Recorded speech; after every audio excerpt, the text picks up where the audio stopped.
I'm going to be talking about everything you need to know about business credit.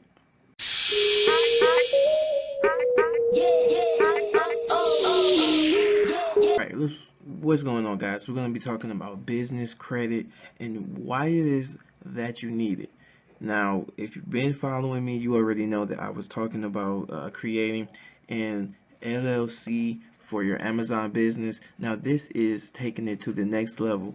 I'm not going to get into, super crazy details because I don't want to confuse anybody. But what I did here was I created just a small slideshow and just giving you guys an idea of what it is that you need to have business credit, because you can't just walk outside and then take out loans on your business. Okay, so first things first, what is it? It's a separate credit line, and it's using business credit is separate from your business. So basically the same as what I spoke about in my LLC video. You're separating yourself from your Amazon business or from whatever your business is. You're separating yourself from it so that people can't sue you and they can't sue your personal assets. So in this situation, in terms of the credit business line, if you were to default on a loan for whatever reason, it doesn't affect your personal credit score. It only affects your business credit score. All right, now it's useful to have a business credit line because that is what you're going to use for your tax write-offs and things of that nature. This is what is going to make you money in the long run, okay? So how do you get it? How do you get business credit? Now, there's a lot of people that will try to tell you that, hey, well, as soon as you create your LLC, you can just go out and get loans for your business, and that's just not the case. There's a lot of things that go into having a business credit, especially if you are a new business, all right? You have to have a business phone line, and that can't be your cell phone. It has to be something separate from your personal phone line, okay?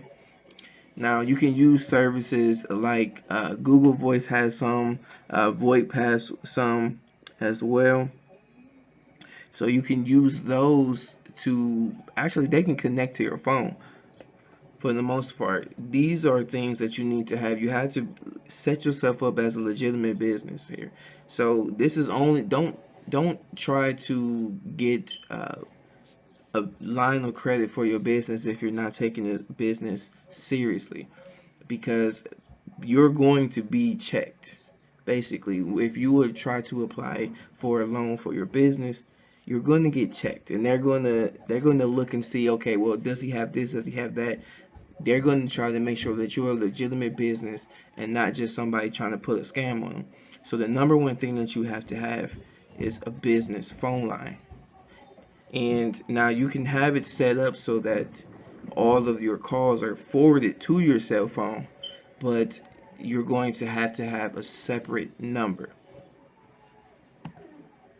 Now, the next thing you're going to have to do is you're going to have access to your business credit reports. Now, obviously, you're not going to have anything at first.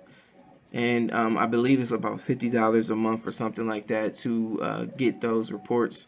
But you would need reports from all the credit bureaus. You won't have anything on here at first, just like I mentioned before, because you're a brand new business. But you still want to have those reports because they're going to ask for them. Whoever you go to and to try to apply for credit, they're going to want to see your reports, because just like on your personal side, they're going to want to know whether or not you are a credit worthy person. They want to know whether or not you're going to pay back the loan that you are getting from them, or whatever the case may be. You might be purchasing goods and services from them up front, and you might be paying for it later, and they want to know that if we give you these services, or if we give you these products, that we're going to get our money back. All right, now you have to have a business address. All right, now you can use your home address to begin, but eventually you will need a separate area. And I see people do this a lot. Do not use the address of like a UPS building or something like that. It has to be a legitimate address.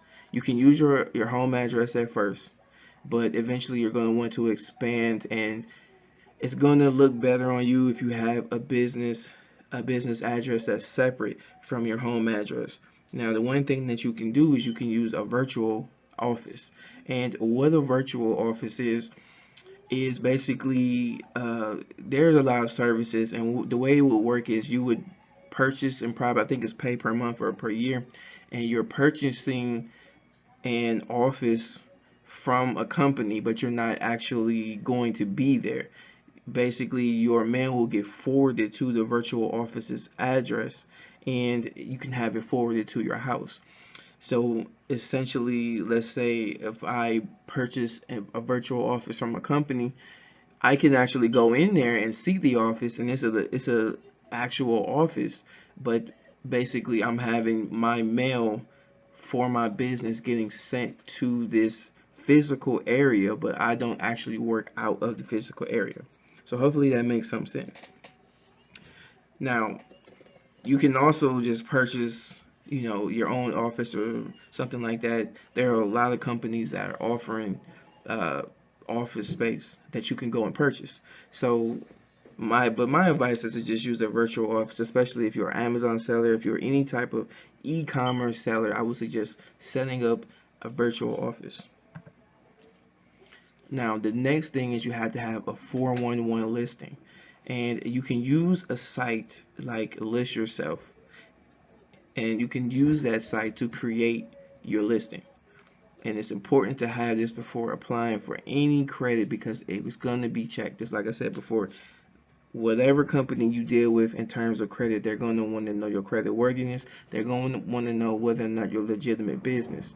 Now, if you want to be a legitimate business, the number one thing is you have to have a 411 listing, and that kind of ties into having your business phone number. Okay, so basically, people want to be able to call you if they need to. If, for example, you're trying to look up a company and you call the directory and you can't find that company, then that means that the company is either not a legitimate business, or the company is just not a real company, or or maybe they closed down, whatever the case may be. So it's super easy, super cheap to create a 411 listing, but it's definitely something that you need to do. All right. All right. So what are the different types of business credit that you can have?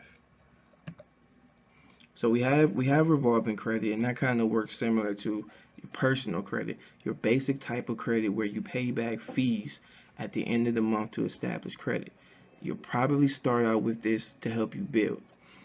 Now, like I said before, this is similar to personal credit. It's similar to, if you have like a credit card and okay, I spend $50 a day and I pay it back at the end of the month. This is pretty much like that, but on the business side. And this is going to help you to build your credit up. So this is something that you want to get into. Now, next we have service credit. This is a form of credit that is not reported to the bureaus as a form of credit. So you absolutely need to understand this. You absolutely need to pay attention to this in terms of whether or not you want to use it. It's something that can help your company, but at the same time, remember that it's not being reported to any of the bureaus.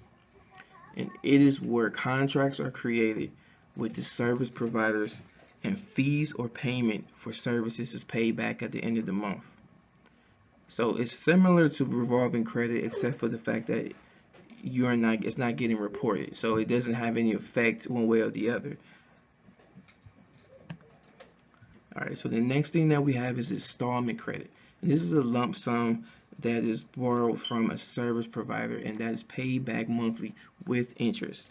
This is a basic line of credit that can be used to purchase items for your business, such as your car. So a lot of times, like maybe you see Tai Lopez or Grant Cardone or somebody like that, They purchase cars, but it's considered a business car because it's bought under the business's name and not under their personal name. So if you've ever wondered how they're doing that, this is what they did. So keep this in mind, because this is extremely important. Keep that in mind. If you're gonna buy a car, if you're like a YouTuber, or if you have any type of company and you want to go get a Lamborghini, you can actually go and get a Lamborghini and put it underneath the business name. But you have to have that installment credit. So you're gonna have to build that credit up. Okay. Now, the last type of credit that we have is the vendor-based credit or trade credit. Now, this is where the supplier extends to you a certain amount of credit. You purchase goods from them upfront and pay the outstanding balance at at the agreed upon time. And you usually get about between 10 and 60 days to pay this back. So basically, this is kind of like if you're a business, you go to Apple and say, I want to buy $1,500 worth of computers or whatever the case may be, and you don't pay anything on front. They say, okay, well, we'll give you 60 days to pay it back, but we'll give you all the computers now. Now, this is a form of trade credit. And again, all of these types of credit will help your business credit score, except for the service credit. That's the only one that won't affect your score. Now, the other thing that you need to keep in mind, and this is extremely important as well, is that you have to spend at least $50 in order for it to get reported at all under any circumstance. But like I said before, there's a lot of people saying that you could just walk outside and get credit for your business, and it's just not how it works. You have to establish yourself as a legitimate business first. So, meaning everything that I went over, everything like having the phone line, having the address, having the reports on hand, and having the 411 listing are all extremely important things that you need to have if you want to establish yourself as a legitimate business. Otherwise, you're just a person with an LLC. Now, this is not something that you need to do when you first start your Amazon business, but at the same time, it's something that you want to think about in the future as you expand. All right. So hopefully this video was informative for you all. And if you haven't already subscribed, make sure you do so. Let me know in the comments what else you might need to know, what else you might want to see a video about, and I'll talk to you guys in the next video.